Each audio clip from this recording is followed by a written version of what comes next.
Hello, I'm Pearl, 29 years old, and I've recently welcomed a new addition to the family.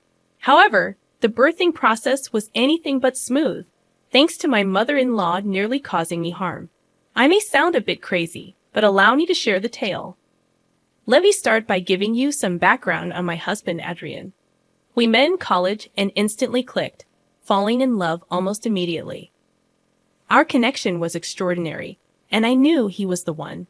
After graduation, we moved in together, and while I had no complaints about Adrian, his mother Becky was a different story. Adrian and his family, originally from Missouri, moved to my state when he was 12. With their charming southern accents and unique customs, I attributed Becky's mistreatment of me to cultural differences. She disapproved of me taking her son away and resented the fact that the rest of Adrian's family adored me. Without any specific reason, I became the target of her disdain. Despite her constant snide remarks and belittling of my achievements, Adrian stood by my side, putting a stop to her behavior. After 7 years of dating, we decided to tie the knot in a small, intimate ceremony. Although Becky tried to cause trouble, we quickly quashed it by making it clear that she needed to behave or face consequences. Married life only strengthened my bond with Adrian's family. Whenever his relatives visited, they chose to stay with us instead of a hotel, much to Becky's displeasure. She continued her attempts to sabotage me, but the support I received from others remained unwavering. Eventually, Adrian's relatives refused to interact with Becky without our presence, as they discovered she treated them just as poorly as she treated me. After 3 years of marriage, I began experiencing unusual abdominal pains. Brushing it off initially, I decided to get it checked, only to discover I was 4 months pregnant. The news was surprising, considering I hadn't shown any visible signs of pregnancy. Excited to share the news with Adrian upon his return home, little did I know the challenges that lay ahead. I prepared a lavish dinner and uncorked a fine bottle of wine. "Welcome home, sweetie," I exclaimed, catching my partner off guard. Curious, they questioned the extravagant setup. "What's with the fancy dinner? Why don't you sit down first?" I gestured for them to take a seat. "I have some news to share with you." "Okay, should I be worried?" I reassured them, "Absolutely not. In fact, I think you're going to be really happy." "All right, I'm excited." Spill. "So you know how I've been experiencing those weird stomach pains?" I began. "Well, I went to the doctor today, and she ran some tests. Turns out my stomach is perfectly normal." Their curiosity piqued, they asked, "What was it then?" "Turns out I'm pregnant," I revealed. "Oh my gosh, are you serious?" they exclaimed, surprised. "The best part is that I'm 4 months along." They were incredulous, asking, "How is that even possible?" "It's a hidden pregnancy. I haven't had any other symptoms, and those pains were actually kicks," I explained. Overwhelmed, they responded, "Oh my God, this is big news. I'm so happy." "I am too. And this couldn't be happening at a better time. We're finally doing well financially, and I was going to ask you if we could start trying anyway," I shared. Concerned about announcing the news, they expressed, "Oh, we're going to have to tell everyone about that. I'm worried about the way your mother is going to react." Acknowledging the tension with my mother-in-law, I replied, "You know how much she hates me. She hates that everyone loves me. I'm worried that with the pregnancy announcement, I'm going to get more attention and she'll hate me even more." Determined to address the issue, my partner reassured me, "If you're okay with it, I'll have a strong word with her about her behavior. You don't have to worry about a thing. The only thing you have to do is enjoy being treated like a princess." Heartened by their support, I agreed. I would like that talk and the princess treatment. I say we wait until we find out the gender of the baby before we have a celebration, though. They embraced the idea, saying, "I love that idea. Now, let's have a little celebration of our own." Eugene and I were elated with the pregnancy news, and though we hadn't made concrete plans, we had set aside some savings for the eventual arrival of kids. A month later, We shared the joyous news with our families. While my family was overjoyed, Adrian's family, except for Becky, reacted positively. Surprisingly, she barely reacted, scowling at us. Deciding to have a gender reveal party, we organized a backyard barbecue and invited both our families. Using the traditional cake-cutting method, we discovered we were expecting a boy. I was elated and eager to start decorating our nursery after the gender reveal party. Throughout the entire celebration, I felt like a queen, receiving abundant attention and numerous questions. However, my joy took a turn when I noticed Becky's absence. After some inquiry, I discovered she was in the house, prompting me to seek her out. Inside our home, I found her at the top of the stairs. Puzzled, I asked, "Becky, what are you doing here?" "The party's downstairs." Her response shocked me. "Oh, I'm just trying to find proof." "Proof of what?" "Of your lies." Surprised, I retorted, "Excuse me, what lies?" "Come on now. Ain't nobody believing that you got a baby in there. Are you trying to tell me that you think my pregnancy is fake?" "Of course. You're too tiny to be 7 months pregnant. There ain't no child in there," she declared dismissively. Defending myself, I explained, "Every woman experiences pregnancy differently. Just because I'm not as big as I'm supposed to be doesn't mean I'm not pregnant. Don't you dare lie. You just want everyone's attention." "Why would I fake a whole pregnancy just to get attention? And why would I want attention in the first place? I'm of your kind. You're jealous that my son pays me all the attention when I come over, and you want to take that away." Feeling unfairly accused, I responded, "Becky, I think you're projecting some of your feelings onto me, and I really don't appreciate that. I have no need for attention because I naturally get it. You're trying to steal from me, and I do not appreciate that." Exasperated, I warned her, "Look, you're stressing me out, and that is not good for the baby. I'm just going to go. Stop trying to steal the spotlight. No one gives a darn about you." The last thing I remember was her pushing me down the stairs, resulting in excruciating pain. When I woke up in a hospital bed with a tube in my hand and abdominal pain, I was disoriented. Eugene, sitting beside me, explained that I had fallen down the stairs and lost a lot of blood. They had to induce my pregnancy, and I had given birth. Desperate to know about my baby, Eugene hesitated, saying they were doing everything to stabilize our child, but he couldn't provide further details. "Where is he? I need to see him." "He's in the ICU, and I assure you he's in good hands. You have nothing to worry about. There's nothing more you can do. Don't blame yourself for anything. Once we get a donor for you, we can focus on our child, okay?" "Yeah, but I'm not blaming myself." "Good. I have someone else to blame." "What do you mean?" "I'll let you know, but could you please bring your mother down here?" "Why?" "Just please don't ask questions. I'm going through enough. Bring her here and tell her everything that happened in front of me. I'll explain everything else after." "Okay, but first let's get you your blood, and then we'll do everything else that you wanted." "Yeah, okay." Eugene went to talk to my doctor, and thankfully they had found a donor who was willing to donate immediately for me. The stress of everything made me fall right back asleep after the blood transfusion.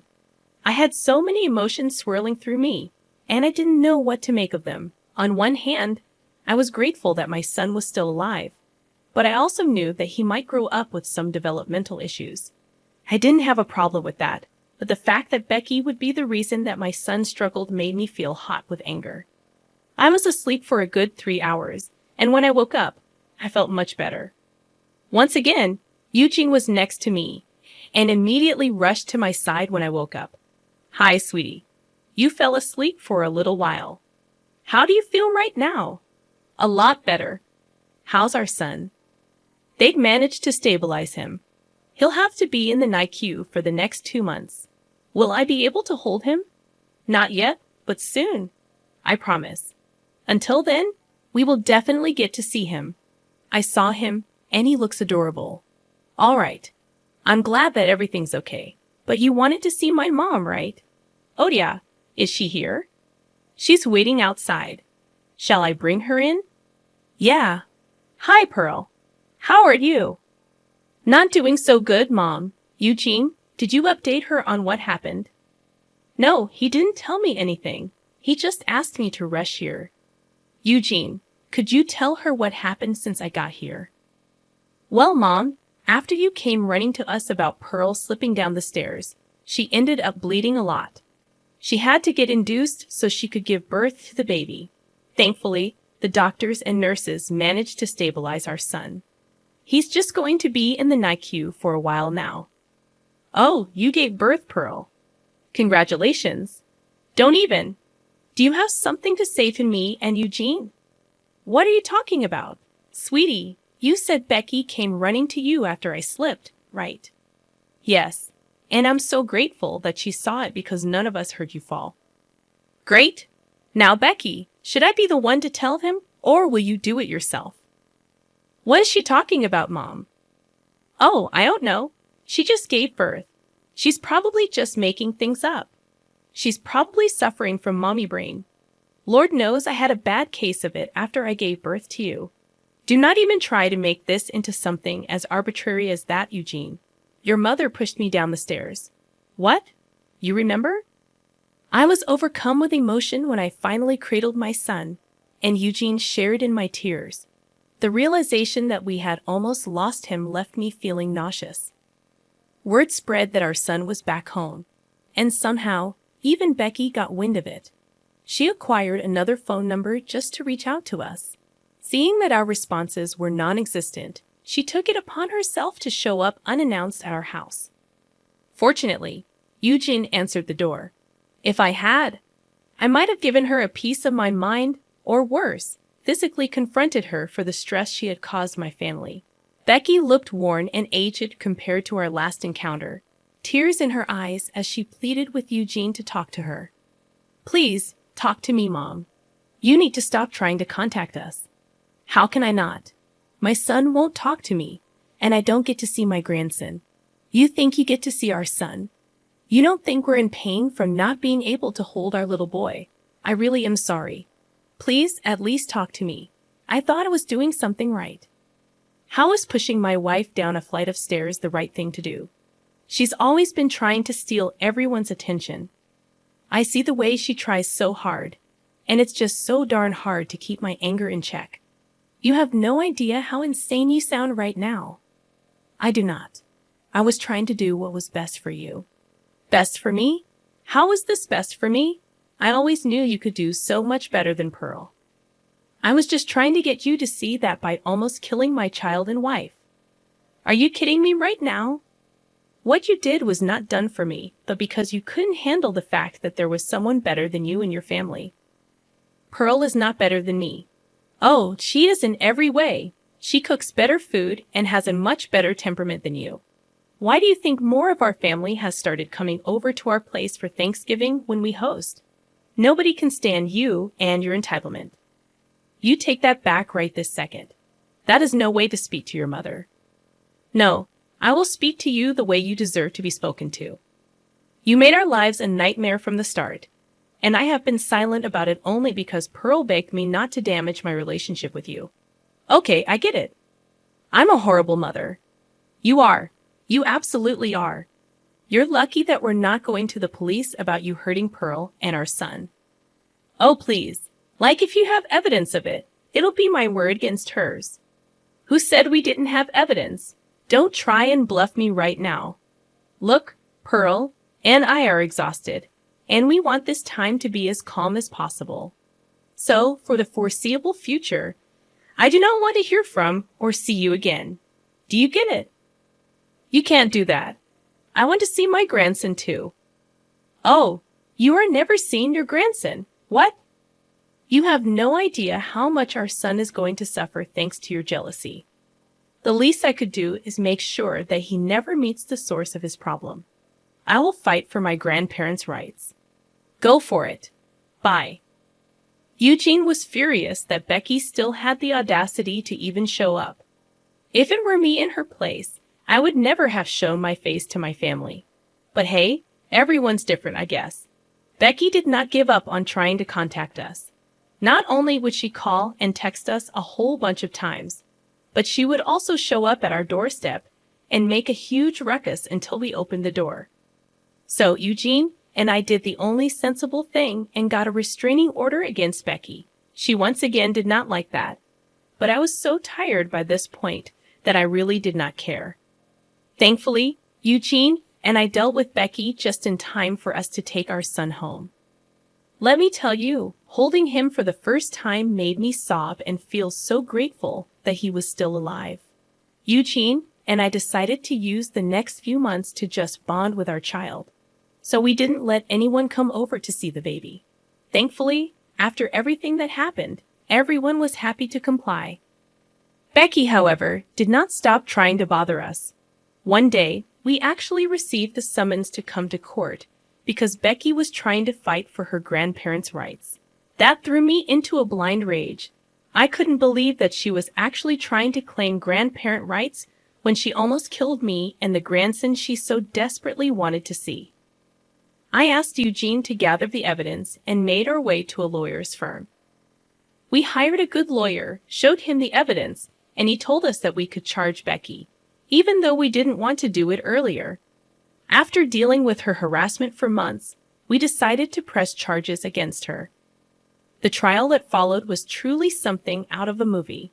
Becky cried and sobbed at first because we were neglecting her and not letting her visit her only grandson.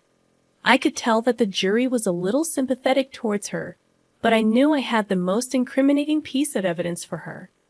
When the footage of her pushing me down the stairs played, everyone in the room went silent, and Becky grew pale.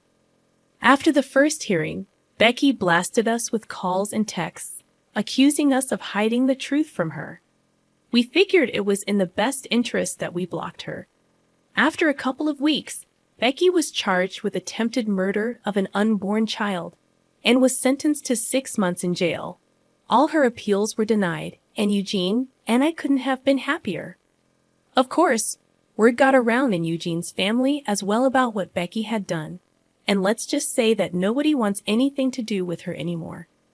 She's going to have a tough time when she's done with her sentence. As for Eugene and me, we're gradually getting used to being first-time parents, and we're loving every second of it. I'm just glad we get to do it stress-free. We were considering moving, but that's a decision to make for a later time. Thank you so much for listening.